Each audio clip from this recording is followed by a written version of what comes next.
Okay, thank you very much. Okay, we acknowledge the land upon which we work and live, the First Nations and their nations, and recognize their connection to the land, water, and community, and we continue to learn, listen, and grow together. I'd like to welcome everybody, and we'll call the meeting to order, please. And the approval of the agenda. Be it hereby resolved that the agenda for the June 3rd, 2026 regular meeting of council be adopted as printed and circulated. Okay, can I get a mover and seconder, please? Moved by Councillor Young, second by Councillor Banbury. All in favor? Opposed, if any, and that's carried. Okay, any disclosure of pecuniary interest? Nope, not seeing any. And minutes from May 20th, please. Be it hereby resolved that the minutes of the May 20th, 2026 regular meeting of council be adopted as printed and circulated. Okay, can I get a mover and a second, please? Moved by Councillor Demers, second by Councillor Barnes. All in favor? Opposed, if any, and that's carried. Any business arising for the minutes? Not seeing anything. And we have a public meeting. A resolution for that. Be it hereby resolved that council move into public meeting under the Planning Act to consider one application for zone change ZN 12602, Township of Blandford-Blenheim, and further that Mayor Peterson chair the public meeting. Okay, can I get a mover and a second, please? Moved by Councillor Banbury, second by Councillor Young. All in favor? Opposed, if any, and that's carried. I'm officially opening this public meeting, which is being held on the Planning Act for the purpose of hearing an application for zone change in the Township of Blandford-Blenheim. I'd like to advise those in attendance that the Ontario Land Tribunal has the power to dismiss an appeal if an appellant has not provided the council with oral submission at a public meeting or written submission before a bylaw is passed. Pursuant to recent changes under Bill 185, appeals are now generally limited to the applicant, a registered owner, a public body, or specific persons, or the minister. I would like to ask those in attendance that if you wish to receive notification of council's decision, they should sign the sheet by the door at the rear of the room, and please include your email address to receive future correspondence. I will now ask council members to state any disclosure of pecuniary interest or general nature thereof, and I'm not seeing any. There is one application being considered today, an application for official plan amendment and zone change ZN 1-26-02, the Corporation of the Township of Blandford-Blenheim, for the lands legally described as Part Lot 13, Concession 1 Blenheim, Part 1, 41R-2675, Parts 1 and 2, 41R and 5445 in the Township of Blandford-Blenheim are to be rezoned from institutional zone I and special recreational zone Rec-6 to special village zone VSP. And Dustin, if you could present that, please. Thank you, Mr. Mayor, and good afternoon, members of council, staff, and those here today. The lands in question comprise of two different pieces of property. Combined, they have a 1,640 meter square size. It includes the entirety of 67 Main Street South, which we are aware has a municipal fire hall on the property. And it also includes a small portion of Princeton Park, which is in the process of being severed and added to 67 Main Street South to be one parcel. And as I said, that would have a maximum size of 1,642 meters square. Currently, the larger of the two parcels is zoned institutional. As I said, it does have a fire hall on the property, while the smaller of the two is currently zoned special recreational, in this case Rec-6. And the proposal here before council tonight is to rezone the subject lands from the I and Rec-6 to a special village zone. In addition to rezoning to a village zone, there are three special provisions that also need to be added, and that's to recognize the existing undersized lot area, which is, as I said, 1,642, the deficient lot frontage, which is 36 meters, and the deficient lot depth, which is 44 meters. As a result of the circulations to internal departments and agencies, no comments or concerns were raised, nor were any comments or concerns raised through the public circulation as well. Staff are of the opinion that the proposal here tonight does conform to both the provincial planning statement and also follows the intent and purpose of the county official plan. By permitting the rezoning of the subject lands, it will allow for the redevelopment of an existing lot inside of a settlement area. And the lands are located on a main road, in this case being Main Street South, which is a county road. And this is generally where you want to see redevelopment occur in settlements. The rezoning would allow for uses that are not out of character with the area. As some may be aware, there are some industrial/commercial uses to the north and northeast of this area. So introducing one of the uses under the village zone, in staff's opinion, would not be out of character for this immediate area. We would note, as council is likely aware, when someone's trying to create an undersized lot inside of Princeton, we generally are not supportive of that. In this case, we view it a little bit differently because it is an existing lot of record on there. So we do take a bit of a different viewpoint when we're dealing with an existing lot in this circumstance. And when we're speaking about this specific piece of property, I would note that there is an existing septic system on the property that does service the fire hall. In speaking with the township's chief building official, he did advise that the existing system is Ontario Building Code compliant. What that does mean, however, is when there is the proposal for this site for the redevelopment, depending on what the use will be, they will have to do a septic review to ensure that that existing system can also service the new use as well. And the chief building official would need to ensure that that's done and everything is okay before any sort of change of use permit would be able to be issued. Otherwise, an upgrade to the system may have to be done. So with that all being said, we are here tonight to recommend approval of the application, and I'm happy to answer any questions that you may have. Okay. Thank you, Dustin. Are there any planning questions from council regarding the staff report? No, not seeing any. Does the applicant or agent wish to speak regarding this application? No, not seeing anything. Are there any members of council that have any questions or require any further information? Clarification? Nothing? Okay. Are there any interested parties in attendance who wish to speak to this application? Nope. Okay. Are there any final comments or questions from any members of council? Pretty quiet group today. Okay. This application will be dealt with by council at its regular meeting immediately following this public meeting, and will now officially close this public meeting. Be it hereby resolved that the public meeting be adjourned and that the regular meeting of council reconvene. Okay, can I get a mover and a seconder, please? Moved by Councillor Banbury, second by Councillor Demarest. All in favor? And opposed, if any, and that's carried. Okay, and then I have the resolution.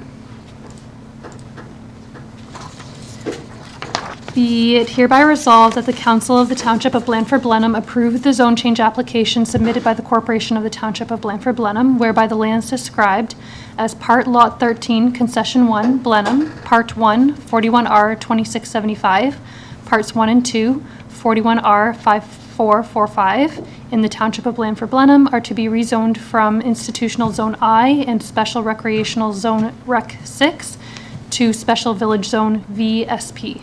Okay, can I get a mover and a seconder, please? Moved by Councillor Barnes, second by Councillor Demarest. Any comments on that at all? All in favor? And opposed, if any, and that's carried. Okay, and that's unanimous. So, and I think there's a 20-day appeal period? That's right? Yep. Okay. From the date of those Yep. passing tomorrow. Yeah, so as of tomorrow. Okay, thank you. All right, next up, we have our delegation. Christine, you've been here a couple times before. Once or twice? Yeah, you want to make your presentation? Okay, great. I have someone working my computer for me today, so that's great. So if you want to come to the next 2 pages, if you don't mind, please, to the auditor's report. So this is what's you're basically asking me to give you as a clean auditor's opinion on the financial statements as presented here in this package. It is what's called a clean audit opinion, and those charged with governance under Canadian auditing standards, which would be this council, need to approve them, which would hopefully be today, which is why they're dated as of today's date. We did not have anything materially incorrect. So materiality for this municipality is $150,000, but that doesn't mean we only look at transactions for that. Every transaction that basically flows through your books is eligible for statistical sampling, whether it be revenue, purchases, or payroll. And so we do all that testing your controls, and it's on those testings that were satisfactory that we issue this opinion. I do want to thank the absent treasurer for all her help and her staff in getting this done. she does great work, and you can be assured that when you're getting budget to actuals through the year and hearing about financial matters, there are very few journal entries at the year end, which would indicate to me that she's keeping up with the records throughout the year. All right, so I'll go through the numbers. If you don't mind coming down one more page, please. Yes, please. Thank you. There we go. Okay, so this is a statement of financial position, better known as your balance sheet. And I'll just kind of highlight. So this has been an extremely busy year for the township, as you're well aware. A lot of capital projects that were ongoing this year. Princeton Drain, Princeton Fire Hall, the two main ones that come to mind. And you also had a lot of equipment either on order or received during the year. So when it's on order at the end of the year, we accrue it. And it's sitting in WIP at the end of the year, just so you know, because you have an obligation to pay for it because it's usually built to spec, i.e. like a fire truck or something like that that's built to the specifications of your garage and everything else. So having said that, overall, when I come down to the net financial assets, so those of you who have heard the spiel before, you know, that's kind of the number I look at. And clearly it's a small number this year, but that's because you had about $8 million of new capital this year, and we'll see that in a couple minutes, and that carries forward and very little new debt. And so with all of that said, and reserves have only gone down a small amount, so obviously that had to be paid for. It's been paid for through the year, and then in accounts receivable at the end of the year, you'll see there $4 million and about so I've got some cheat notes here. 2.4 million of that relates to that Princeton drain at the end of the year. So that's why the receivables are so high. So if you're wondering on collectability of receivables, I don't have any concerns on that. The taxes receivable have gone up, and that is a trend I'm seeing throughout municipalities. I have about 12 municipal clients, and that is a trend in almost all of them, just because people are strapped for money, and so inflationary pressures, and so taxes on properties, although your staff are on top of making sure that once they reach that point of no return, that they communicate with them, try to get a payment plan put in place and get the money in your bank. And so just if there's a question, I know council's always concerned about taxes receivable, so I just want to comment on that. And then overall liabilities, 8.3 million versus 8.7, and again, coming down in the debt area. So, and then everything below that net financial asset line is all of the new capital. So when I say 8 million, I'm taking the tangible capital assets plus the capital work in progress, which are projects ongoing, Princeton Fire Hall being the main one there, as well as all that equipment that I mentioned. There's quite a bit on order at the end of December. I think some of it has been received since then, but and then I'm comparing it to the prior year and adding the amortization back in. So, and it's 2.5 million. So that's where I'm getting my $8 million of new assets. So that's a significant amount for this particular municipality. Coming down to at the end of the year, accumulated surplus of 56 million versus 50 million last year, and that's where you see the growth there. Any questions on those numbers? Questions? Nope. Next page, please. Thank you. All right, so this is your statement of operations and accumulated surplus, budget for 2025 versus actual for oh, that's great, that helps me a lot. And actual for 2025 versus actual for 2024. So the budget is the budget approved by council.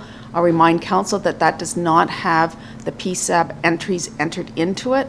And so when we do the actuals, we bring it into PSAB, meaning that we amortize the capital assets. And as well, I'll talk a little bit on the Princeton drain when we get to it. It was the same issue with the drain last year, the first phase, or second phase, yeah, this is the third phase. Anyway, but overall revenues, the increase there is really in that user charge is the main one. And that's just a lot of different things. One is the decrease in building permits, but that was offset by some fire revenue. WSIB had a surplus, and so that was paid back to the various users of WSIB. And so that came in as well. What was the other one? Fire calls, WSIB. Oh, and recreation was up about 60,000 over budget too. So those numbers all go into that increase in user charges. And that's about all I have to say on the revenue side. There wasn't a lot of change there from actual and even from last year, from those other than what I've just talked about. Under expenditure, so it would appear you had about $8 million budgeted, $13 million spent. And in that transportation service, so first off, the amortization is 2.3 million, 2.5 million, I think, it's 2.3 million. And the rest that's in transportation services is the portion of the drain that relates to the county. So if you remember, it was in last year's number as well. It skews your transportation costs a lot. Unfortunately, the province wants everything grossed, what they call grossed up, and so we have to show the costs, and then we show it on the FIR as not your cost, and we show the offsetting revenue for the county, so just so you know that. But it was in, so the former phase was in the last year's 6.3 million, but it was less this year. The county's portion was more as well. The county had another road that they shared some costs into, which are in that 7.3 million. So just so you know that. So if you take the 8 million that we budgeted, you add the amortization and you add that county portion that's in there, that's how you get to the 13 million that was spent. We did actually have an operating surplus, as you're aware, I think, when we get to the notes to the financial statements. Everything below that line is other revenue, so things that have to do with capital. Again, not recurring every year, so we show them below the line so they're not operating. And again, that county portion of that drain skews the numbers a little bit this year. So under revenue, so government transfers related to capital, again, that's just budgeting on what projects we get done and what projects we received grants on. The development and other contributions related to capital. The reason it's different from the budget is there was, as part of that Princeton drain, there was a pond that was assumed, and so we have to get that pond into our books, and it was valued at about $655,000, I believe it was, net. And so that's what that is. And then gain loss on disposal of capital assets. Most of the assets we disposed of this year were fully amortized, but we did have some sales of I think it was a cat grader and a tandem plow. So those are the things that went into that $163,000. Coming down to that accumulated surplus at the end of the year. I know I'm throwing a lot of numbers at you, but hopefully it's helping to understand this. All right, we'll go to the next statement, please. So this is your cash flow, the changes on the non-cash items on the balance sheet. And really, I've talked about most of these, the amortization, the 2.3 million, and then the acquisition of capital assets plus the increase in work in progress. That's where I'm getting my $8 million there. And then if you come down, if we can go down a little bit, that's great. So last year we incurred some debt, obviously, and then this year we're paying off debt. Now we will incur another $1 million in 2026 for the remainder of that project. Coming down the cash balance at the end of the year.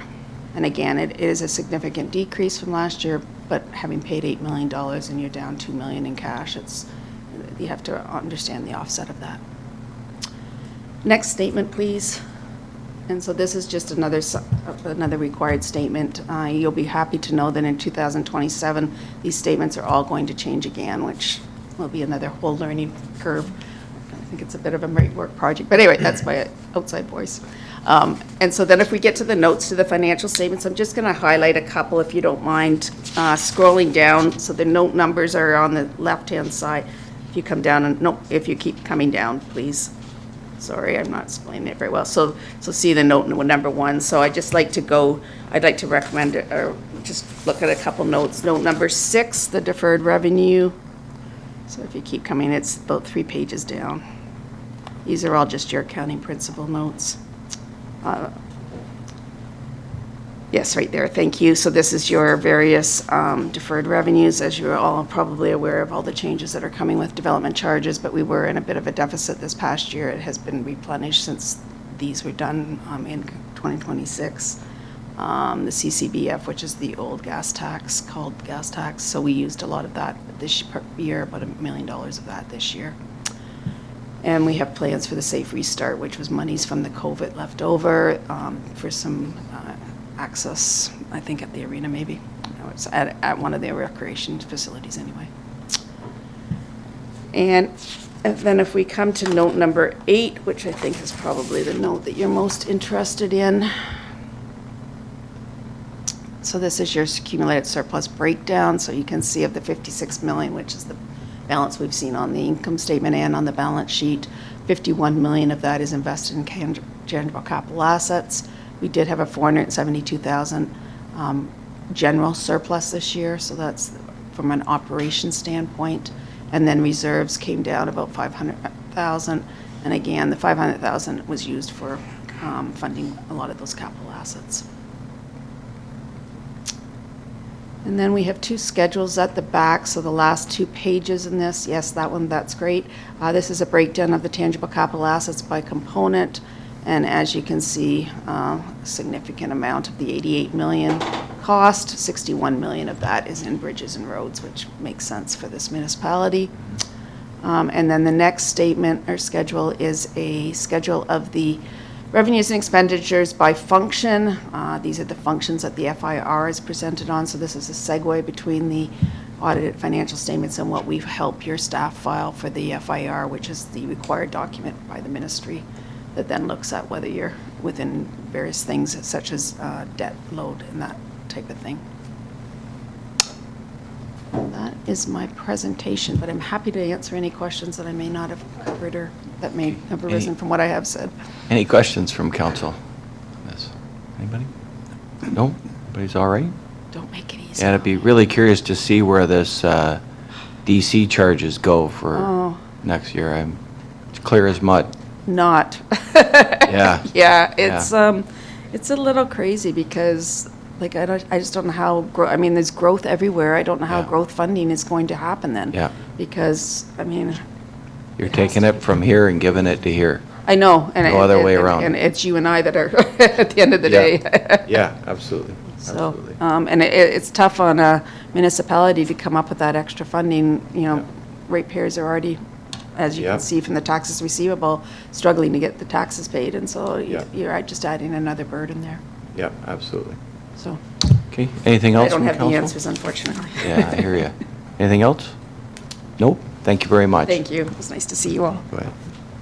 Be it hereby resolved that the delegation from Christine Scrimger, Municipal Auditor, regarding the Township of Blandford-Blenheim 2025 financial statements be received as information, and further, that the 2025 Township financial statements be adopted as presented. Okay, can I get a mover and second, please? Moved by Councillor Demers, second by Councillor Banbury. Any comments? All in favor? Opposed, if any, and that's carried. Thank you very much. See you next year. Maybe. Maybe. It is election year, so maybe. Okay, we're into correspondence general. Want to go ahead? Be it hereby resolved that the general correspondence item be received as information. Okay, can I get a mover and a second, please? Moved by Councillor Demers, second by Councillor Young. Any comments? Okay, I got a few comments, actually. I'll use this time since it's here for our meeting last time. So one thing that came up that I found very interesting was when we have our half load on in the spring for our back roads, the OPP in this area have no means of charging anybody because they don't have a scale to weigh it. So at the meeting, it was brought up about the possibility of purchasing a scale for that purpose, which makes sense. If you have a bylaw and you can't enforce it, it doesn't make a whole lot of sense. So at the meeting, there was I said, I think it's a good idea to at least pursue this. The costing would be between 5 municipalities, so it's really not that high. For the lowest, I think, base scale, it's about 12,000, and for the highest, it's about 20. So when you divide that amongst 5, it's really not a whole lot of money as far as a scale. That way, it's portable. The better scale, the difference between the lower and the better is the better scale has, I believe it's glycol in it, so that it'll work under cold temperatures, not just so if it's a cold time and it won't work properly, then we can't use it. So to me, it makes sense. This is something I'm not sure. Kevin, did you send something out to all the municipalities, or were you going to? I can't remember how that discussion all went.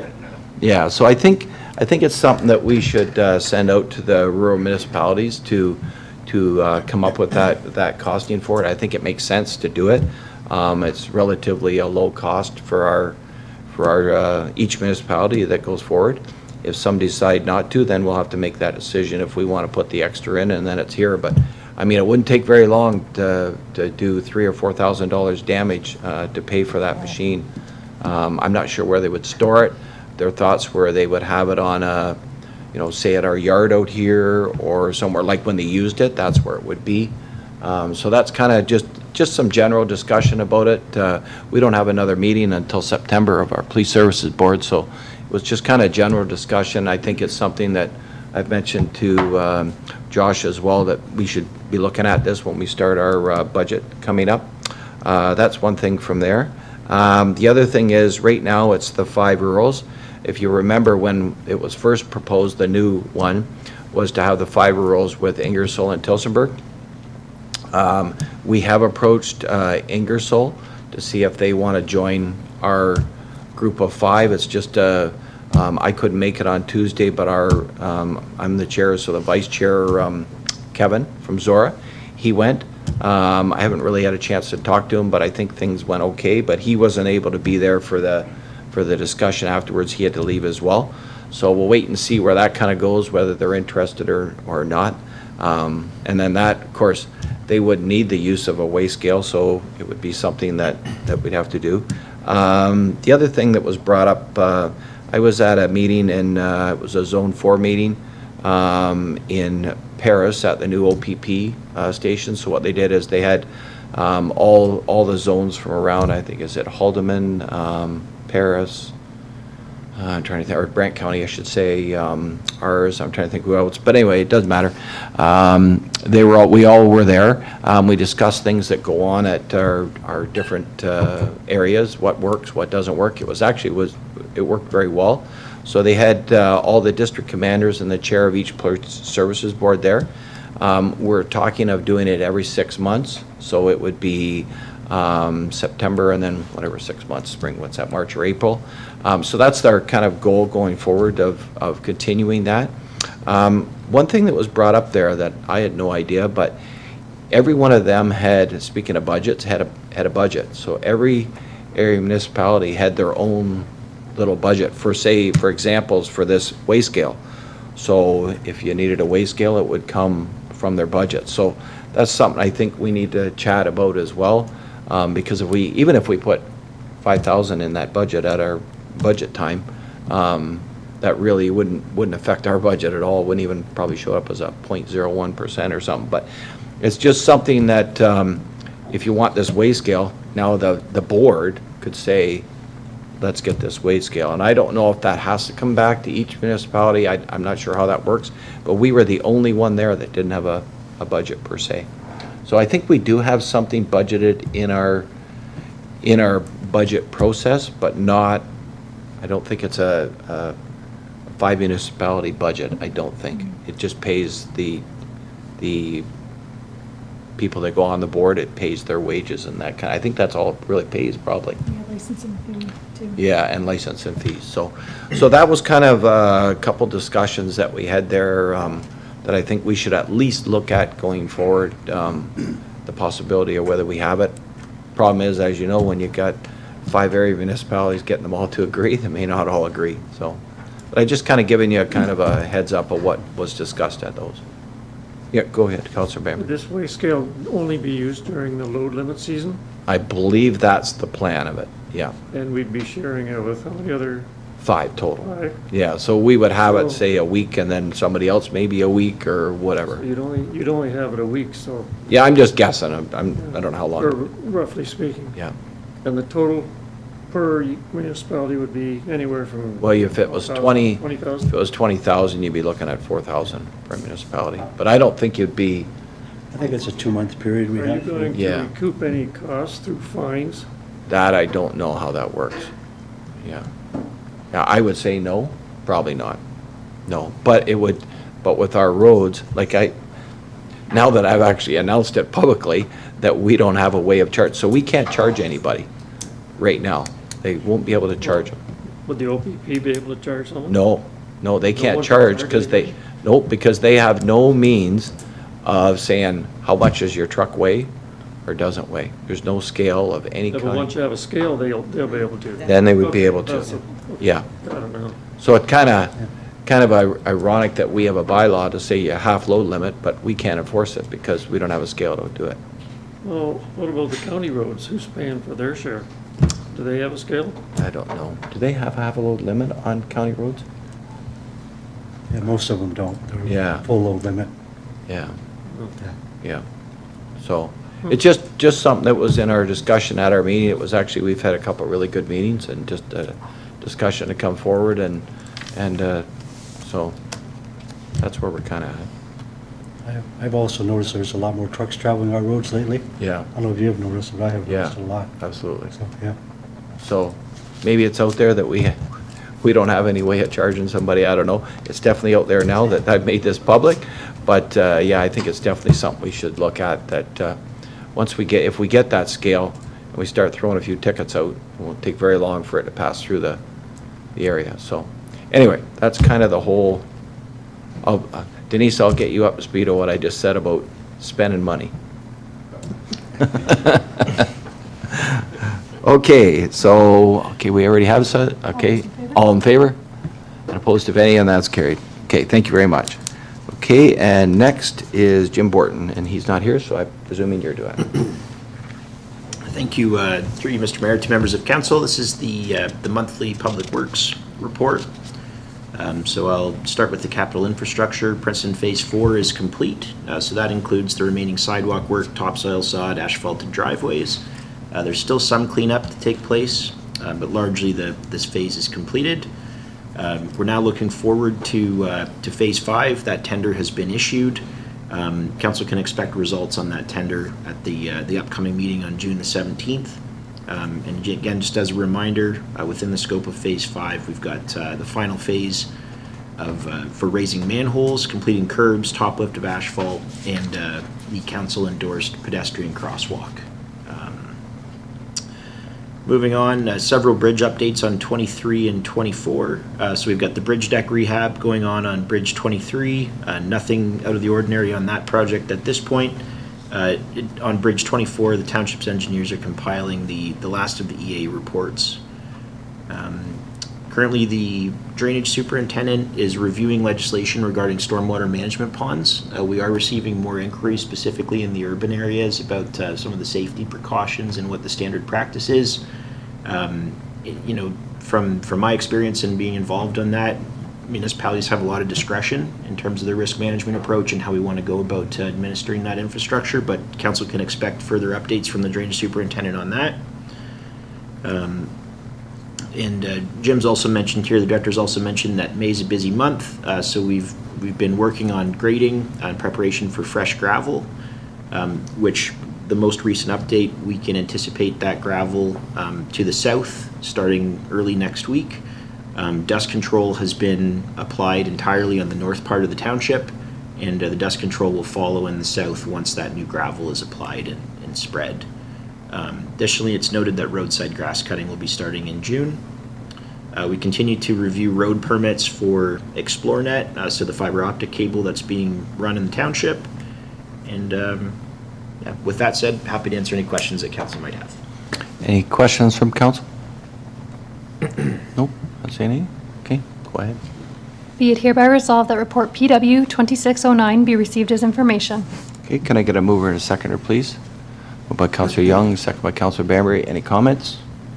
Just one I did have somebody call me, and it's the issue's kind of been talked about here through the report. I know just for council, the south half is going to be gravelled this. There has been some complaints about dust and a little bit of delay. Yes, it's very dusty going down those roads, as Councilor Banbury knows, he lives there. But See the road when the car goes down. yeah, I hear you. I went down the other day. I couldn't believe it either. But I know there was a little bit of delay on it. Normally they would have been going, but one of the trucks that brings the gravel to us had broke down, so that's why there had been a bit of delay. And as you mentioned, the calcium's all been put to the north, and they'll put the calcium on the south now that once the gravel gets down, it doesn't make sense to put it on beforehand. So just a little clarification there. Okay, all in favor? And opposed, if any, and that's carried. Okay, and next is Trevor, Manager of Community Services. Welcome, Trevor. Afternoon, Council. Two reports today. First report is exploring community programming partnerships through a request for information. Staff are looking at different options to maximize out our facilities and what the community needs are. We'd like to put a RFI out, request for information for day camps for the 2027 summer. This will allow staff to see what corporations or somebody would like to come and do some day camps in our township. We have two facilities, indoor facilities. We have the Plattsville Arena that we'd like to look at, and the Princeton Hall. And they butt right onto the park, so those are good options for camps to be run throughout the day. This RFI will give us information about what companies would like to do, how they would provide that service for us. It's a partnership agreement. It would be released, and we would get the submissions back, review them, and see what we'd send a report to council to see what we get submitted in. So it would be in this process. This is just asking council for permission to release that RFI to see what is out there and see who would like to explore day camps in our township for the summer of 2027. Right now there are two camps in the township as well. There's one at the Plattsville Church, and there's one at the old Scout camp outside of Wolverton. But that being said, it seems like there's lots of camps being filled up, and this is just another opportunity for us to explore, to move forward with it. We'd like to release an RFI, and then once the information comes back, we will do a report to council with an update of what it all entails, what came back. So just another option for exploration of expanding services and partnership services with other people, like the VON we've done early on. We're just trying to get more programming out here without hiring a programmer right now. Thank you very much, Trevor. Always like these ideas. It's good news stories for our township, and anytime we can use our facilities, it's just a good news story, and I hope that we get lots, and whoever thought of it, good job. Councillor Young, thank you for I knew that. I was waiting. that, of course. Yeah, absolutely, Councilor Young. I do have a couple questions, Trevor. I guess the first one is, will that just go out and anyone, or will it be sent to specific camps that already run camps? Or will it just be put out in a general way? It'll be put out as a tender, like a tender would go out. Yeah. We would put it out publicly. We would tell people that it's out. We would approach Oxford County to make sure they know that it is out there. We will try to put it out as many people as we can. Spread the news, but again, probably put it on social media that it's out there. Awesome. And try to target camps around. Yeah, so. that are already going. Yeah. Second part of that question, at any point, would it be considered asking residents in the township what they might want or need?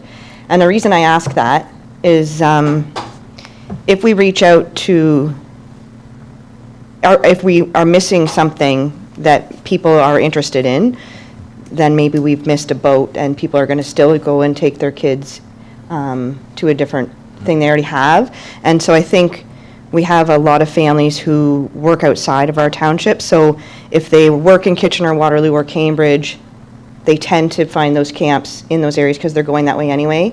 So to find out what would be appealing to keep families here. So if it was ever a consideration, or maybe even a partnership with even the home and schools in our two schools, to ask those questions of families of what would keep you at a camp here in town, or ask what they're even wanting. Yep. I think that the RFI will, I hope, explain how they're going to interact with the community and what the community wants. I think that's right now I would put that in the company's best interest to ask people how they're going to explore that to us as well. Like what are they going to they're the business, and the business is hopefully looking into knowing what they want, like camps want. I just wonder how they will know that, how the camps would. Like, if we don't have, right now, our camps that run here are a typical camp style, that you do crafts, you do games, but we don't have a sports-centered camp, and we don't have a STEM-centered camp. So Yeah. they wouldn't know that that was a need, because those Yep. camps that are running in those cities wouldn't know that that was a need. But maybe it's not a need. Maybe our parents here are like, no, I don't want, that's not an interest of my kid. And now we've got a company coming out and wouldn't have the participation. I'm not saying we have to, I'm just wondering, maybe we don't have a need. I Yep. feel we do. Yep. Yep. You know that, I think we Yeah. do have a need for it here. And I believe we can reach out as staff and help guide, but I don't know what information we put in the, I'm just wondering too, is, if this is something we could get Kevin to draw up something and put it out as information out there and have people, some way, I know some of our stuff you can't respond to, but if we could set it up that maybe people could respond to that, what our needs are, what needs do you have, or whatever. Yeah. If we could have that set up, because we got lots of time, right? So if we could set that up, and maybe as we're going out for the, for that proposal, that Is- maybe we can get some information through that way. To say the things that are appealing, because I think like Yeah. something that would jump out at me is if a parent worked 8:30 to 4:30, but camp drop-off time was 9 and pickup was at 4, we're already out of the game. Like, Yep. Yeah. our camp would be off the table. So to offer a camp that can't do early drop-off or late pickup would probably not be that feasible for our residents. And we wouldn't know that. But if we could tell a camp, this is a priority, like this is an important Yeah. piece, I think that's important to know before we Yeah. enter into any partnership with them to consider. I think that's something Kevin can, I'm sure we can get him to set something up. And go ahead. Through you, Mr. Mayor, and further to what Councillor Young brought forward, I think a large part of this process that council will be tasked with is approving criteria to assess future requests for interest against. Yeah. And I mean, that type of feedback, that type of data that we get through a survey or something of that nature would probably form a large part of the basis for creating that criteria. So that makes a lot of sense in my mind. Yeah, and as far as administering it, I think, we can leave that with our communications team. That shouldn't be an issue. If there's any sort of specific items that members of council would like to see in that survey, we'd love to hear them. We'll make sure that they're included. And I think the important comment before as well is, partnering with the schools while school is still in session. Perhaps we can team up with them and get something sent home with some of the kids that are attending, Yeah. in addition to an online presence. Yep. Yeah, some of the parent-teacher groups and stuff, Yep. get some Yeah. stuff out. Councillor Demers. Yeah, and just to take that a step further, instead of issuing a sort of a generalized RFI, we could ask for specific responses on items that we see as a result of this informal survey. And we could say, we're looking specifically for these things, but not limited to these Right. things, Yeah. to sort of spur that Yeah. on. And I think we have time, if we maybe not send that RFI out right away, and we take the next month or so, maybe even, of trying to get that data and get it compiled, and then, because probably these RFIs, you wouldn't put it out till when? Late this year or early next? we were hoping to do it probably in September, I think it was. Yeah. So I'm just wondering if let's get some data of what Yeah. everybody wants, and we can, get it on social media and everything, we can share that like crazy too, all over our sites, and get some information back as well. Sorry, I have one Councillor other Young, thing. Go ahead. Because it will be fresh in people's minds right now, because they're starting summer Yeah. camp, so that's a good time to do all of this. The second part that I thought about when I read this was, and not to make things rushed, but people do, camps launch in January. Yep. So pushing it to October might, I don't know if that gives enough time to go into that partnership with somebody. Maybe it does. Because I know last summer, the camp that's run here in our township didn't open until May, I think, April. It was later. And most families had already entered or signed their kids up in other places, because it's like You got to get in there or you miss your spot. So I feel like it seems kind of bananas to think in January you're signing your kid up for camp, but it really is how that is. And if we miss that initial January, February, people will already have went out to other places, especially because it's new. They won't even know may not know it's a thing. So just to keep that in our mind for timeline as well. Hockey registration just come out I know, yeah. today, so. Yeah. Yeah, you have to definitely, I think everybody agrees, we'll get some little bit of data, what we want to do, and then we can go from there. I think this is a great, thanks for bringing that forward, Trevor. Yeah, Yeah, we can thank work. you for suggesting it, Councillor Young. I think it's a great idea. Absolutely. Okay? All right. Does council still want to authorize staff to release an RFI? I can change the resolution to read a future RFI. Based on information gathered. Yeah, maybe.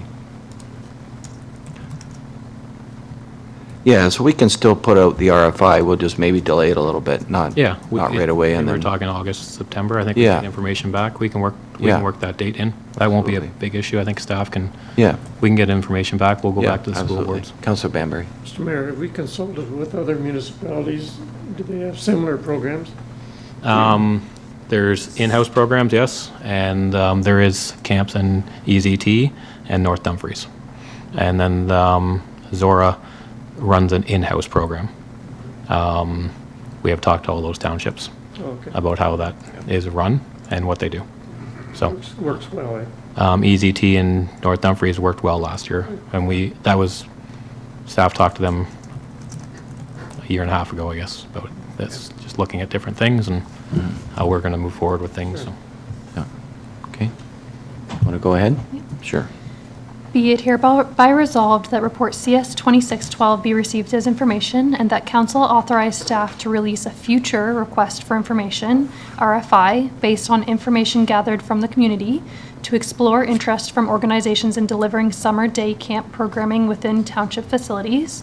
And further, that staff report back to council with the findings of the RFI and any recommended next steps for potential partnerships. Okay, can I get a mover and a second, please? By Councillor Young, second by Councillor Demers. Any comments? All in favor? Opposed, if any? And that's carried. Thank you very much. And your monthly report? Yep.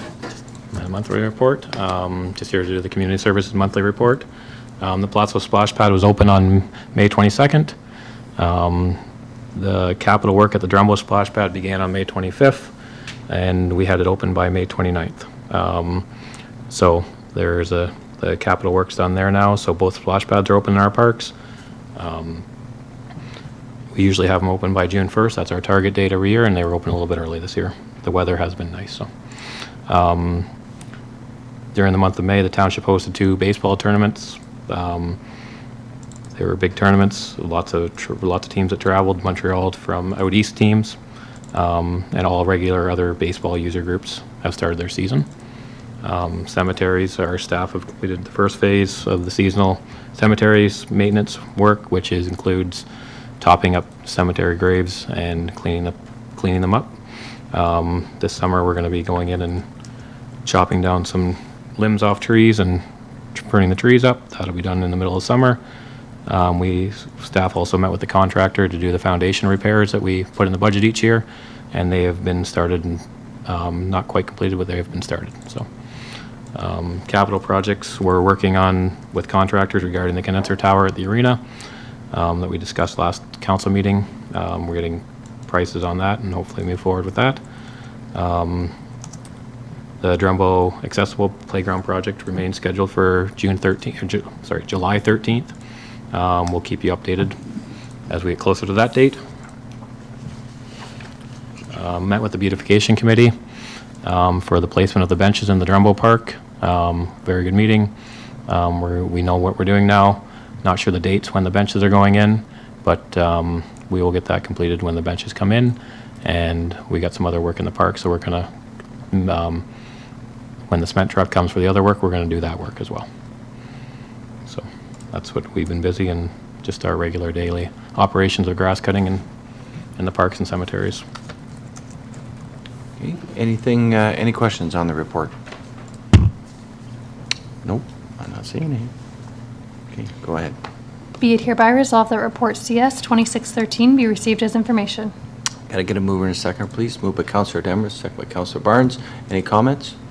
I'll just, go ahead. I just want to congratulate them for getting the splash pads open ahead of schedule. That's Yeah. pretty awesome. Yeah. Yeah. And I know that a lot of people were asking about that, so good for you guys. That's good news. Yep, and there, Counselor Barnes, go ahead. I've been driving around to different cemeteries and parks and stuff, and the grass cutting is perfect. Yep, Can't get any better than that. I will pass Yeah. that on to the staff. Really looks good. yeah, looks really Proud good. of that. Yep. Yeah. I know, I'm a very big Parks and Rec kind of person, and even where live, which is a little bit from the park, but I can hear every weekend, the parks are full of kids over here. It's fantastic to see. The other night I went over and soccer was on at the same time as ball was on and everything. You couldn't even get anywhere near that park. Like, they were parked down the street for as far as you can see. So that's what makes us proud of our parks. We should be all proud of what we have in our parks, because I think we have as good a parks as any cities would have, and it's great to see all these ball tournaments and hundreds of kids at the park. It's really good to see. So, and they're well looked after. And thank you for that, Trevor, and your crew. on the staff, Yep, yeah. absolutely. Thank you. Okay, all in favor? And opposed, if any, and that's carried. Thank you. Okay, and next is Denise, our banking services.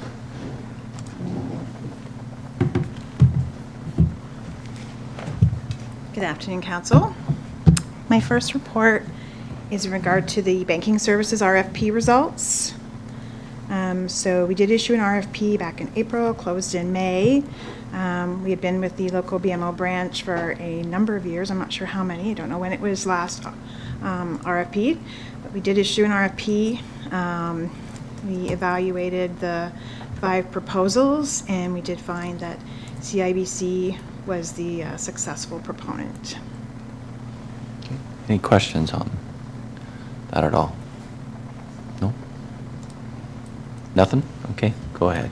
Be it hereby resolved that report TR 2605 be received as information, and further, that council authorize the mayor and staff to enter into and execute an agreement with CIBC for the provision of municipal banking services in accordance with the terms and conditions outlined in their proposal submission. Okay, can I get a mover and a second, please? Moved by Counselor Demers, second by Counselor Banbury. Any comments? I'll just make a comment, I guess. It really is frustrating. I've been not quite 60 years, but probably close to 60 years I've been with the Bank of Montreal. It's very frustrating. Counselor Demers and I went there, spoke at their whatever kind of meeting you call it that they had a mandatory do. Asked to meet somebody. I've heard nothing back at all. I know one facility here was trying to get a bank machine and was pretty much told, no, you're not getting one. It's just very sad that I look at, we'll have nothing in our township now at all. And all the banks, with the profits they make today, I'm be honest with you, I'm thoroughly disgusted with all of them, to be honest with you. It seems like the fees that they want to charge, it's never ending. You can't even take change to a bank today without them charging you a fee to put money in the bank. Very frustrating. I know members of council here that are running in the election again. I've been told, I haven't gone there yet, I was gonna, but I can't even go to the Bank Montreal that's open over here and open up an account in a bank. I don't understand that. Very frustrated with it, as you can tell. I know many residents here that are not going back to the Bank of Montreal. It's a shame. Even our RFP we put out, here's a bank that we've been with for a long time, and it's just like, yep, they don't care. Doesn't matter. We got better results from another bank, and I look forward to moving into a different bank. Hopefully, I can't say the service hasn't been good here over the years. It has been good. It's nice to see something new coming forward. But it's a shame our township has to move that road. So anyway, that's my 2 cents worth. I'll leave it at that. All in favor? Opposed, if any, and that's carried. Thank you very much for that. Okay, and our next one.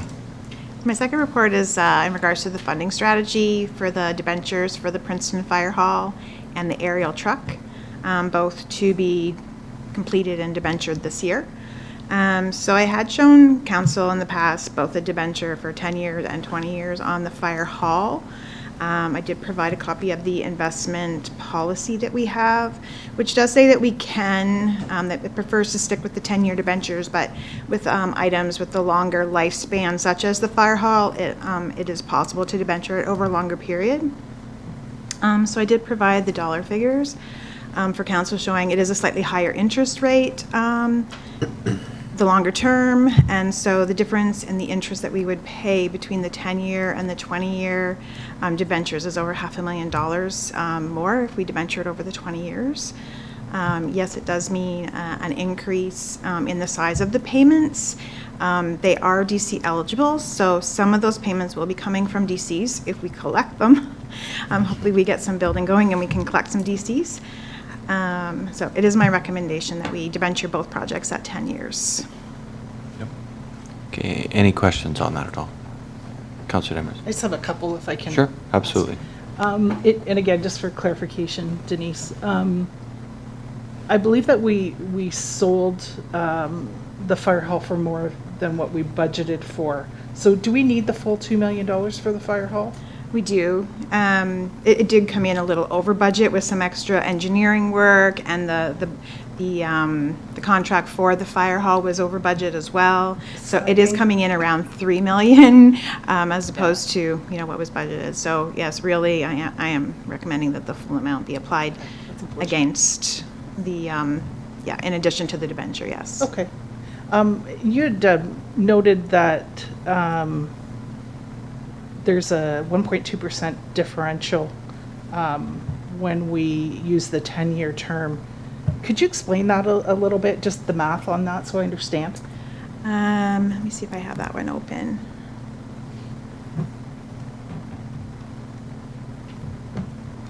So at 20 years, the debenture payment next year, the total debenture payments would be $661,000.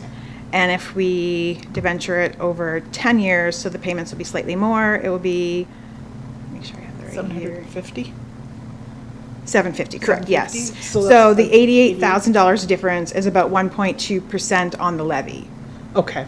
So then that differential will decrease Correct, because, over, yeah. yes. Okay, so it's Payments just do go in- down because we pay the same principal every year, but the interest will be decreasing. That's Okay. correct. Yeah, and I think you just answered my next question. I'm used to seeing debt repayments that are flat. Like mortgage payments are Mortgage typically the payments, same. Yeah, this is more like a HELOC. Where you- We typically do serial payments, so the principal is paid the same. So we're paying more principal up front, and the total dollar value of the payments does decrease over the term of the Okay. payment, yes. I wasn't sure if you were just doing that for accounting, the schedules for accounting purposes, and that cash flow was different, but it sounds like it's the same, so that's interesting. I also wanted to just ask about debt capacity. I know that there's some rules around, it's like this 25% rule against revenues in terms of how much debt we're able to take on as a municipality. With these added expenditures, I just did a quick calculation, and I think we're at sort of the 15 to 16% level, which suggests to me we've still got a fair bit of headroom in terms of borrowing over the next 10 years. The next 10 years are the most crucial, because like that's where we're talking about making larger payments in the next 10 years and then putting them aside. So So I actually have the ARL. I have to go back in my email, but I Okay. knew I hadn't filed it away. So they're saying our repayment limit is 2.5 million. okay, I calculated it at 1.8. I don't know why. if, they do include our payment from the city of Woodstock for the annexation. Okay, that's why I was using the levy. They do let us include that because really it's a guaranteed It's a income. guarantee, It's sort of taxation. Anyway, they do classify, they do include it in our debt repayment limit, yes. Okay. So, this is sort of a question and more of a comment, but typically, with an asset that lasts as long as it does, you try to match up the debt repayment with the useful life of the asset. And you do that in a municipal environment to ensure that the financing cost is spread over the people that are going to use it. Whoever uses it pays for it. That's kind of the principle. But the exception to that is if you can manage the debt, and not every municipality can, but because we don't carry much debt, and even with these borrowings, we're still well under the threshold. It does make sense in this particular case to do the tenure for both. And Is I will that say fair? also, yes, I agree. And also that with the DCs, the development charge portion of it, they will spread it out, like, so that we will continue collecting DCs to help pay for that. Like, it's not just the DCs that are collected in the next 10 years, but there will be like a future payment that is calculated as well, so that they will continue to pay for that. Okay. Makes sense. That's it. Thanks. Anybody else have anything? No. I think it makes sense to do 10 years as well. I know the trucks are 20, 25 years, something like that for life expectancy. But, I still think it makes sense. The money we'll save over that time. And with us not having any debt makes a big difference, right? I think another thing to keep in mind is, we talked about this $500,000 differential that we would have to pay in excess if we amortized over 20 years. But that calculation is in nominal dollars, not in real dollars. So if we express that in real dollars, it's actually like, $330,000, which is still a big chunk of change, but it's not $500,000. So if you factor in inflation, is the short answer, we're talking about that differential. So I'm saying that because, I don't want this decision to be just around, we're going to save $500,000 in interest, because it's not really that much in real dollar terms. Yep. Okay. Okay. Anything else from council? Nope. Okay, go ahead.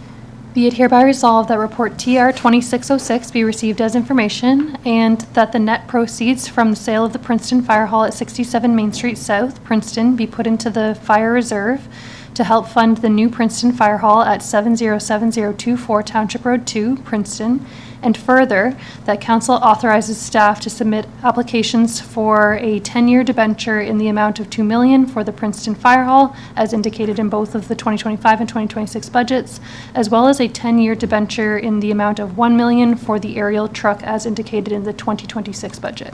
Okay, can I get a mover and a seconder, please? Moved by Councillor Banbury, second by Councillor Young. Any comments? All in favor?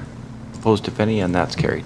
If you want to just maybe stay there for a minute, because I'm in new business, I'm going to bring up about DCs, and just maybe you can put your 2 cents worth forward when we get there. Reports from council members. I have a list here. Do you want me to read it off? And if you... I just have one quick thing. Okay, go ahead. Mine's really quick. I already mentioned it last time at our last meeting, but I'm going to bring it up again because we are in the week of National Accessibility Week, and it is Red Shirt Day in recognition of accessibility and inclusion. So just wanted to mention that once again. I have a little red in my tie. That's all I had that was red to my wardrobe. Okay, thank you for that. Okay, so I got a little list here. June 6th is the Drumbo Ag Society. They're going to have food trucks at 4 p.m. in the parking lot for everyone to enjoy. And then there's a Yuck Yucks comedy show at 8 o'clock. Sounds like it's going to be a good night. I'm going to that myself. June 13th, Bright Fire Station will be doing breakfast from 9 to 12, along with Bright is doing their Bright Town garage sales. I'm hoping to get over there as well. June 15th, Plaza Arena will be doing an Aging Well Roadshow from 10 to 2. There's going to be caregiver supports and resources, stroke awareness and prevention, the importance of social connection and well-being, light lunch and refreshments, as well as the township will have an information booth there as well. June 16th, there's going to be food trucks for the Lions Club in Drumbo. It'll be at Morrow's. I think it starts at, is it 5, I think, or 4 maybe? 4 o'clock. I don't know what the food trucks are coming. It's a little different every month. I know there's Faux Cheesy, I think, is one. There's a coffee one. There's an ice cream one this time. I can't remember, and there was something else. German I think fare? it was think it was a East Indian food, I think. It was another truck, I think. Can't remember. But anyway, that's there on the 16th. June 20th is going to be a really big day for Plattsville. Plattsville's 175, Plattsville Park Family Fun Day. I wish I could be there. Unfortunately, I won't be. And then July 1st is the Canada Day celebration at the Drumbo Park. The Drumbo District Heritage Society is having a barbecue and a family fun day from 10 till 2. And the Drumbo Alliance is doing a dump the ducks at the park at 2 o'clock, but I think they're actually going to have, and there is tickets for sale if you need them. And I think actually they're going to do heats during that time. It's not going to be one dump. They're going to be doing that at 2 o'clock. And that's what I have for anything going on in the township. Anybody else have anything else? Thank you, Trevor, for giving me, he's given me this updated list, because I'll just forget, and the times, and he has it all there. So thank you very much for that. Okay, nothing else there. Unfinished business, notice of motions, new business. So I have a couple things for new business. And why Denise is here is just on the new legislation that come down on DCs. We talked about it a little bit when Christine was here as well. How it's working is the province, and if I make something wrong, you correct me, please, but it's supposed to be a minimum of 30 to 50%. They want the development charges reduced. It would be, we would have to contribute at least 10%, I believe, yep. The hard part I have with this whole thing is, so in the application, you have to say what you're applying for, 30 to 50%, whatever. You have to guesstimate on how many homes that's gonna entitled. You know, not sure how you really guess on that. And then on top of that, how much the township is willing to contribute towards that. And then you can get, I believe it's up to 90% of what you put in back, is that correct?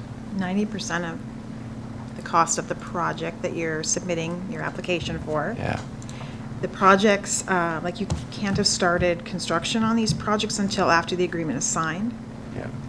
So I don't know if you want me to go ahead, but most of our DC Yes. eligible projects have already been completed, being the fire hall and the Princeton Road stormwater work. So we are counting on collecting DCs to help pay our debenture payments. Those projects are not eligible for provincial and federal funding through this application because they're already completed. Like in our 10-year capital plan, I think there's only $380,000 worth of DCs, like work to be done, like the DC portion. I didn't look at what the total dollars of the projects were, but so there's not a lot of funding that we could apply for. Because there's, like I said, most of our development charge eligible work has already been completed. That was submitted with our last development charge, like the background study. Like the larger projects have already been completed. And you have to have the application in by the 19th. And it's So, not even yeah. available until like the 10th, I don't think. Like I Yeah. haven't seen the application. They said it was available, but it's not. And then someone else said it's not going to be available until the 10th. So it's really frustrating. I mean, not the first time we've seen this, where it comes down, and by the way, you got a week to fill it out. But the hard part with development charges is, and anybody that was at the mayor breakfast thing, and I spoke right there about it, is I'm all for development charges going down, but to put it onto the taxpayers, I guarantee you I'm not going to have one taxpayer that says, oh, by the way, I want a house built in my backyard, and you can raise my taxes to pay for it. Not one. So it's a very hard process to, first of all, how do we know how many homes are going to be sold? You don't know how much money you're going to get back from it. You have no idea because you submit, it's an application. How do you budget for that? And I don't see the applications, you're putting it in and it's back in a week either. I'd be shocked if it's back next year at this time. So the whole process is, I just find it very frustrating that because developers are already lining up going, hey, when are you signing up for this? But we don't know anything really how to go forward with it.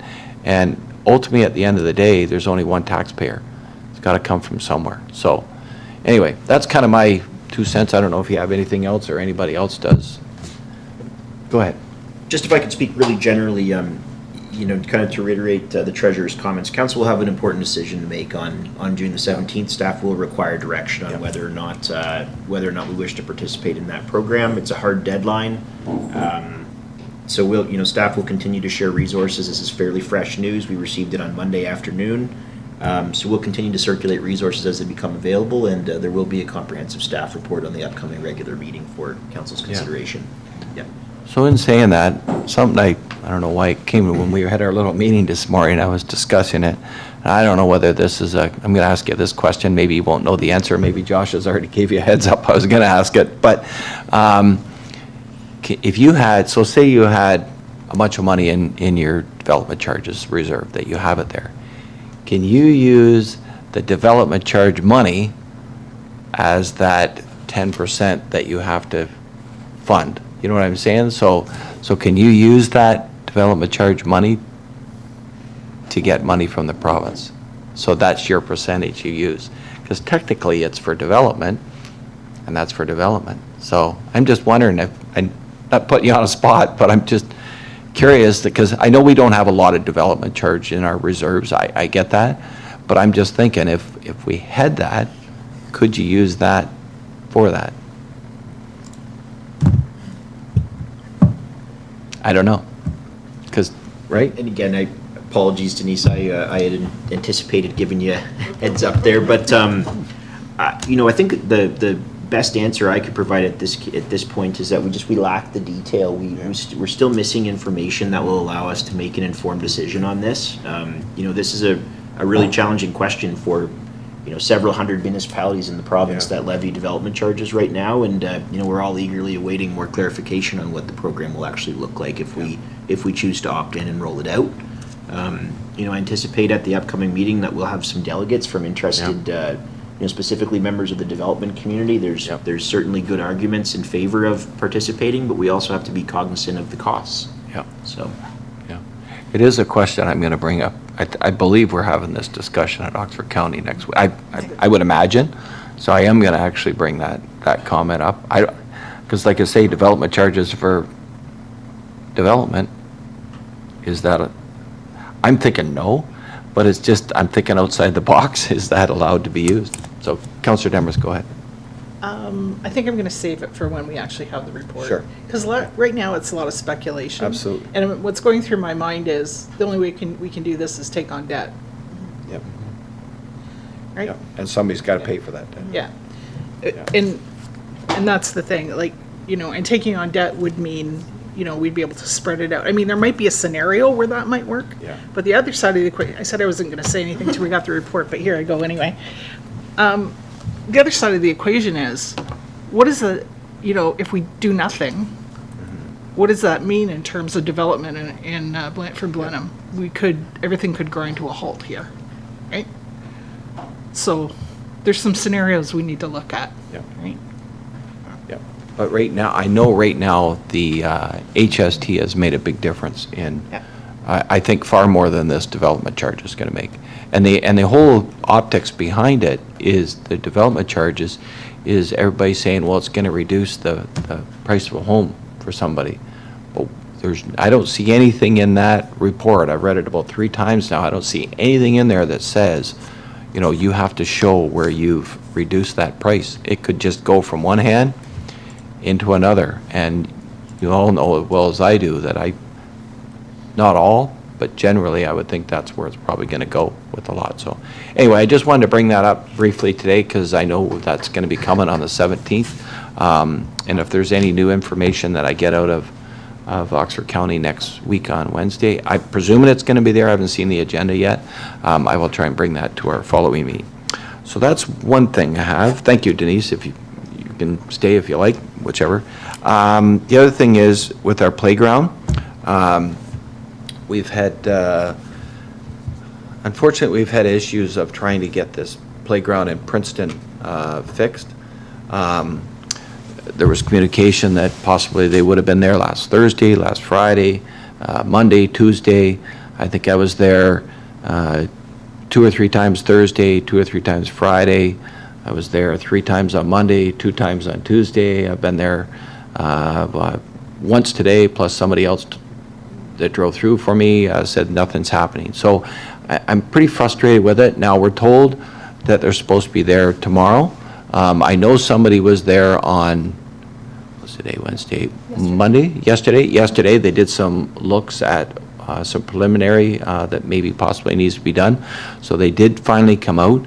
I think the new information today is they're coming tomorrow and start, I believe, and then back again Monday, Tuesday. I'm presuming that's what we're kind of hearing, weather permitting. But the whole concept behind was, you know, it can't rain. Now it's supposed to rain Saturday, possibly Sunday, even a little bit possibly on Friday. So I'm not sure where the whole process is. I'm very frustrated with the whole process. My recommendation, and hopefully I'm not stepping out of bounds here, but my recommendation is that if nothing happens over the next, I'm going to say tomorrow, Monday and Tuesday, that we look at some sort of legal action or at least talking to our solicitor at some point, and we have to move on and go with somebody else, because this is absolutely ridiculous. It's been a year. The whole thing was we can't do it until the weather warms up. We've had 2 weeks of dry, no rain, no nothing, and still nothing. And we can't leave that sit all summer long without something being done. If we have to put wood chips in it for the summer and make it accessible for the summer, and we talk about it at budget time to go the next level for next year, then so be it, whatever level we got to do. But we got to get this park open yesterday. We can't have the kids going, they're going to be out of school pretty soon, and we can't have this going past another week or two. This has got to get done now, whichever way we decide to do it. But that's kind of my discussion on that. I don't know if you want to add anything to that. Certainly, through you, Mr. Mayor, perhaps just a point of clarification. So the way I'm understanding that is, and I guess council willing, if there's not substantial progress for the balance of this week and the first few days of next week, staff will be looking for some broad direction to engage legal advice in terms of enforcing the terms that are set out in the contract agreement associated with the project. You know, we probably should be fairly high level in terms of how detailed we are on that, if it does become a legal matter. But you know, if council wants to provide that sort of broad direction to staff, we could certainly follow up on it with the township contracted solicitor and follow up at a future meeting. You definitely wordsmithed my words to a better level, for sure. So is that okay with the direction from council? We got to get this going. This is getting ridiculous. No more excuses. I can't look at residents of Princeton and say, we have to wait for warm weather, or we have to wait for dry weather, or whatever. That's the reason we were given all the way along. We've had it. Can't make any more excuses. Whatever we're going to do, we're going to get this park open yesterday. So, Councillor Demmer. There was lots of opportunities last summer to get it Yep, done. absolutely. I have a resident of Princeton who is in the farming community and tracks daily weather. And she was able to point out to me several opportunities that meet the criteria where they could have got this work done last summer. Yeah. So, yeah, Yeah. Yeah. So we've given whatever. them lots of leeway. Yeah, absolutely. So wood chips are accessible, am I correct, Trevor? So if we have to, because there's no way we're going to get that material put down, reordered, whatever we have to do, if we have to go to another company, there's no way we're going to get that process done in a timely manner without the park being shut down. So let's just hope they're there tomorrow. I would love to see that that surface being done that's there tomorrow.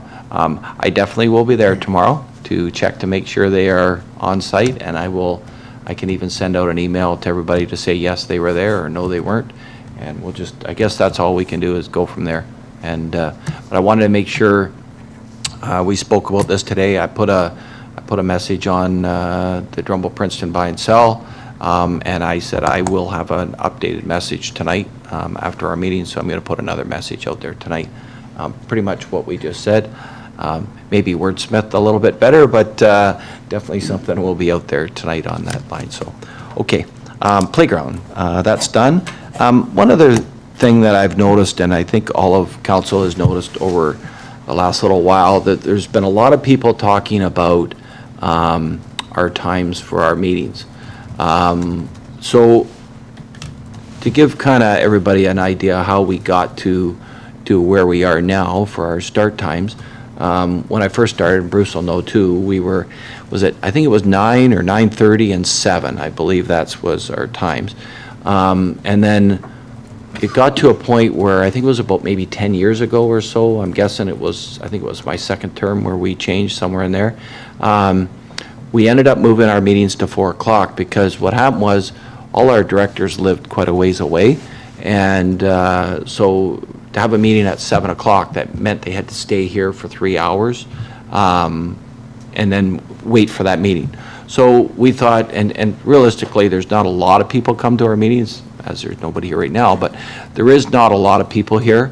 But we have had, when there is an issue, some people are saying they can't get here because of work commitments. So my thoughts were, now that our staff work until 5, that my thoughts were to move our meetings to 5 o'clock.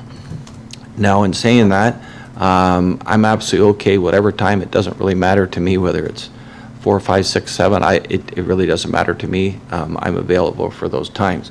So my thoughts were is to have a little discussion today. We don't have to make a decision today, but my thoughts are is that we move that other meeting. It also may open it up for some candidates too to run. It may be more appealing to some people to say, yep, maybe I can make it there. So I know you're in front of you. You have council meeting times for Oxford County municipalities. I don't have to read them out because you can all read them. But you can see that we're the only one that has just a 4 o'clock time. So I'm just curious on what council's thoughts are of having, we could have one we could make both our meetings 5 o'clock, whatever. Councilor Young, I'll let you start on it. Yeah, I think it would be great if people were to attend our meetings. I'm not sure that this would change that a lot, to be honest, but I think it makes it more accessible for folks to do that. But as you mentioned about people who are sitting at this table, we know it's a challenge for people to want to run for council. It's not people don't do it for the income. Yep. So many people, if they're interested in thinking about that, will need some other form of income. And to have meetings at 9 is not really feasible if we're looking, I just read an article about a young councillor who would love to run again, but is resigning and not running because they need to go get a full-time different position. So I think for that, yes, it would be great if we had residents who attended. I'm not sure that hour change will benefit that a lot, but it at least gives them the opportunity. But also, I think it opens up the opportunity for people to sit here as well. So I think the 5 o'clock change is okay, in my opinion. So I'll kind of go around the room and see what everybody thinks. I'm open to any time. It doesn't really matter to me. I just thought 5 o'clock was a time that our staff was done. They wouldn't have to wait around. If council thinks it should be a different time, I'm open to that as well. It really doesn't matter to me one way or the other. So our meetings aren't that long anyway. Most of the time our meetings are, well, today we're at an hour and a half, but most of them are roughly that time frame. So Councilor Banbury, I'll let you. Well, I like to defer things, I guess, but I wondered if maybe it'd be a good idea to wait until the next council is elected. Yeah, that's what was, Right, so, my thoughts were whatever we decide, I think we should make that decision. That way if somebody wants to run for council, they would know. And my thoughts were to start it, so I think mid-November is our first meeting in November. That was my thoughts, to have it start at that time, not in the meantime. but I don't know whether any of these times would discourage someone from running or not. I wasn't necessarily looking. I'm like you, I don't care. Yeah. Any times would work for me. I don't think a morning meeting, I really honestly, I don't think a morning meeting would help any of the situation. I'm thinking if we do something, both 5, both 5:30, both 6 o'clock, whatever, that's my thoughts, is to keep, Well, once or twice a year, we do have an early meeting with the yeah, budget and so on. yeah. But that's kind of my the road thoughts. tour or whatever. Counselor Dermot. I don't know if I can add any more. Yeah. I think it's a roadblock for people that are working full-time Yeah. to introduce earlier times of the day. And we want to, make the opportunity to run for council as open as possible. Just, because I am working full-time, it makes a huge difference between 4 and 5 for me. I usually work until 5 o'clock, so if now that we have a meeting at 4, I usually have to stop work at like 3:30. Yep. And so I'm, my day is shifted. Not a big deal. I knew that was a commitment when I came into this. But for people that are working full-time, most people get off work at 3:30, between 3:30 and 5. So if we started meetings at 5 and somebody really wants to come, getting off work half an hour early is maybe not such a big deal. Yeah. But now, getting off work an hour and a half or 2 hours early because they want to come to a council meeting, I'm talking about residents now. Yep. That is a big deal. So just shifting it an hour, I think, is actually material Yeah. for people. Yeah. I know for me, I worked 8 till 4, and realistically, I had to take at least an hour off every single time to come to a meeting. And it's not even just about that, it's even the employee, right? Like, so I think of my employer, I was a maintenance electrician, so if I happened to be the only person on shift, they had to bring somebody in from the afternoon shift, come in an hour early, and they had to pay them overtime to cover my spot. So it's, I know it's not a big a deal, but the employer as well. That's just my thoughts, and like I say, I'm open to any time, but I thought if we at least announce this, we don't have to make this decision today. We can think about it and look at it maybe at our next meeting, but I would like to at least, the sooner the better, because if there is somebody that's thinking of running and go, yeah, I can't make 4 o'clock meetings, maybe this will change their mind and they would come forward. So I'll go ahead. 5 o'clock's fine for me too, doesn't matter. Yeah. Yeah, just for everyday Yeah. citizens who want to attend a meeting for some particular reason, like the 9 a.m.'s a little early, maybe say 9:30 or 10 in the morning Yeah. for the first Wednesday of the month, and then 7 perhaps for the third. That's kind of what we used to do at one time, I believe. That accommodates maybe more people, but that's not going to help people who maybe want to run for council though, so I don't know. You can't please all the people all the time, I Yeah, guess. I wasn't thinking of having a morning meeting. I was thinking of keeping both our meetings at an afternoon time. But You know. for people who wouldn't be able to Yeah. attend later in the day, sometimes Yeah. people start work, odd hours, Yeah. part-time work. Yeah, It would allow them to come, even rural residents especially, yeah, in the mid-morning, something like that, as opposed to evenings, or vice versa, if someone's working nights, well, I don't know, there's no really right answer here. there's no perfect time, for sure. Counselor Demers. And maybe you haven't asked yet, but I'm wondering, does it make a difference to staff? Like, if it I was at kind of 5 threw it up instead to a of few 4? of them, just kind of off the cuff, and I didn't hear anything negative, but go ahead. Generally speaking, I mean, it's difficult for me to speak on behalf of everyone, but I don't think an hour makes a tremendous difference. And I just wanted to add as well, I think, one of the other initiatives that council has explored in the most recent budget, and, we will be exploring moving forward, is additional ways to enhance virtual participation. And, understanding that no time that we select is going to perfectly suit everyone. The clerk's department has done a great job in identifying that there are areas for improvement in terms of virtual participation. The quality of our live stream is satisfactory right now, but we certainly see that there are areas that can be improved. And I think alongside adjusting the meeting schedule, that's another direction that staff are hopeful that future council will continue to invest in, and to ensure that these meetings are as accessible to the public as possible. So as council, I've heard, I know at least 3 have mentioned that you thought 5 o'clock was okay. So do we, maybe at the next meeting, that we have a resolution to bring forward for 5 o'clock meetings? Is that okay with council? Sure. Yeah. All right. Hopefully, I know it's not huge. I know, Bruce, when we had meetings at 11:30, you know, kind of thing, when we were at 7 o'clock, right?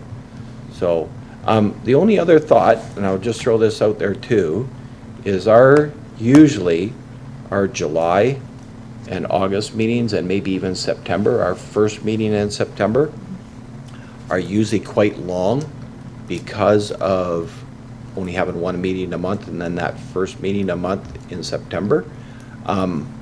My thoughts were the possibility of leaving those 3 meetings at 4.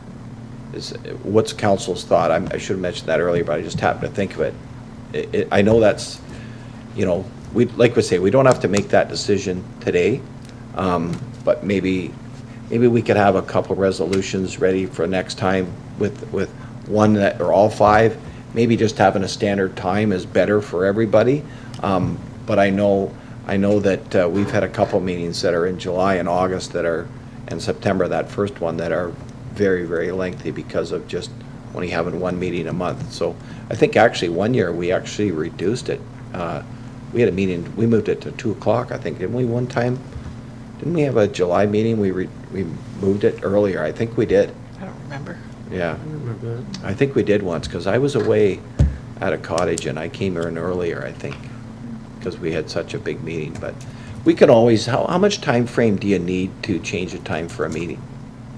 What's the, I mean, notice provision for the Yeah, it'd procedure, right? yeah, be the notice bylaw. I would guess, without looking at it right now, that it's either 14 or 30 days notice. Okay. And we need to change our procedural bylaw as well. yeah. So I'm just wondering that if we did have that big meeting, we could possibly change it, but it's hard to tell because you don't know until almost that time, so it'd be pretty hard to do it. But Yeah. anyway, those are kind of a couple of options that maybe we could have 2 resolutions for the next time, and we can decide whether we want to do 5 o'clock meetings, all of it, which might make it easier for people to just know it's at 5, or adjust those 3 meetings accordingly. Or we could always try it for a year and see if that 3 meetings becomes a big issue, and if it does, then we can change our time. I'm just thinking out loud as I'm talking, so go ahead, Councilor Hill. I was just thinking as well that where it seems to be more of a challenge for residents to attend is when we have public meetings. That's when people are wanting to be here, and that is the first thing on our agenda. And I know it gets complicated to know when you're going to, like, when that could fit in, but if we're throwing ideas out, it could also be that maybe we did our staff reports before and moved a public meeting down the agenda. I don't know if it disrupts people coming in and out, but I know that is probably when people want to be, other than that, unless you're a delegate, it's not. We would have to change, that's part of our procedure, right?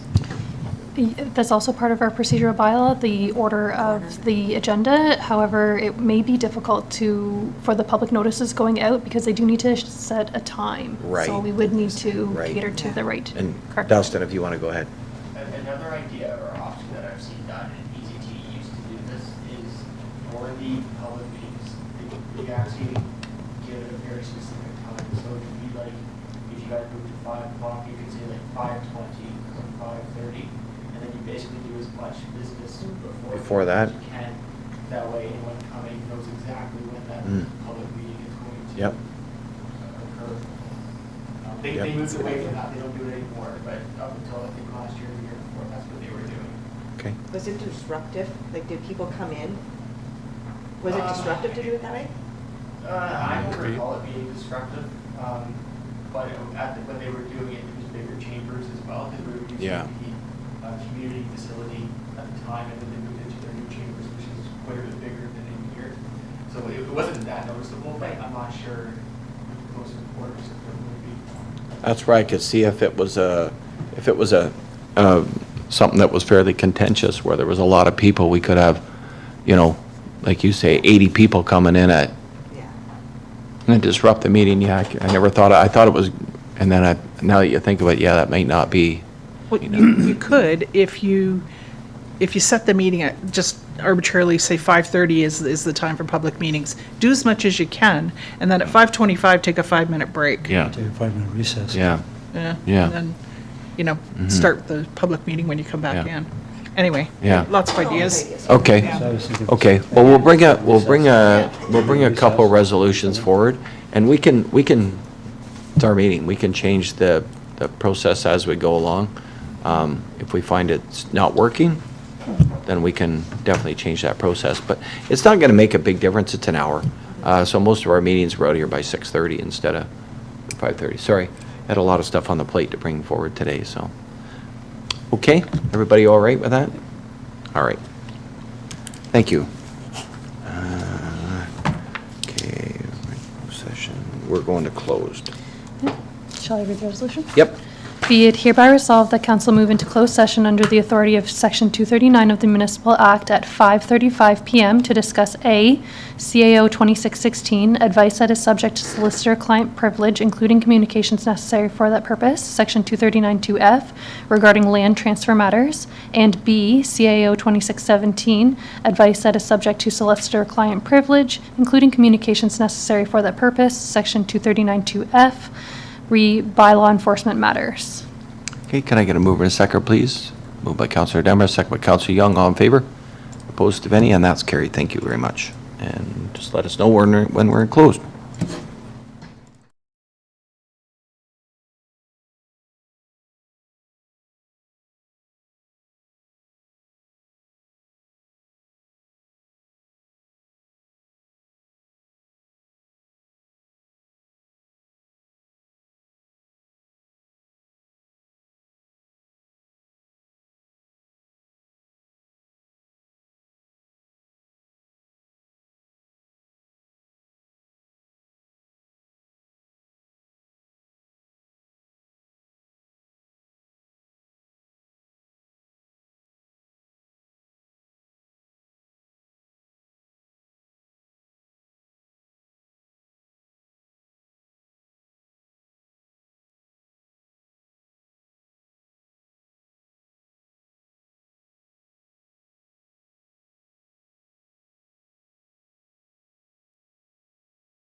All right, okay, and you have a resolution, Be please. it hereby resolved that council adjourn from closed session at 6:03 PM and reported the following, that council provided direction to staff regarding reports CAO 2616 and CAO 2617. Okay, can I get a mover and a second? Moved by Councillor Banbury, second by Councillor Demarest. All in favor? And opposed, if any, and that's carried. Okay, and bylaws.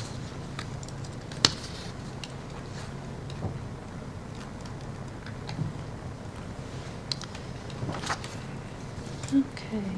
Be it hereby resolved that the following bylaws be now read a first and second time. A 2549-2026, being a bylaw to amend zoning bylaw number 1360-2002 as amended for ZN 1-2601. B, bylaw 2550-2026, being a bylaw to amend zoning bylaw number 1360-2002 as amended for ZN 1-2602. And C, bylaw 2551-2026, being a bylaw to confirm the proceedings of council. Okay, can I get a mover and a second, please? Moved by Councillor Young, second by Councillor Demarest. Any comments? All in favor? Opposed, if any, and that's carried. And a third reading. Be it hereby resolved that the following bylaws be read a third and final time. A, bylaw 2549-2026, being a bylaw to amend zoning bylaw number 1360-2002 as amended for ZN 1-2601. B, bylaw 2550-2026, being a bylaw to amend zoning bylaw 1360-2002 as amended for ZN 1-2602. And C, bylaw 2551-2026, being a bylaw to confirm the proceedings of council. Okay, can I get a mover and a second, please? Moved by Councillor Demarest, second by Councillor Barnes. Any comments? All in favor? Opposed, if any, and that's carried. And anything under other from anybody? Okay, nope, and we'll adjourn. Whereas business before council has been completed at 6:05 PM, be it hereby resolved that council adjourn to meet again on Wednesday, June 17th, 2026 at 4 PM. Okay, can I get a mover and a second, please? Moved by Councillor Demarest, second by Councillor Banbury. He's got his hand part way up. All in favor? We have a Opposed, if recording. any, and that's carried, yeah. Thank you, council, and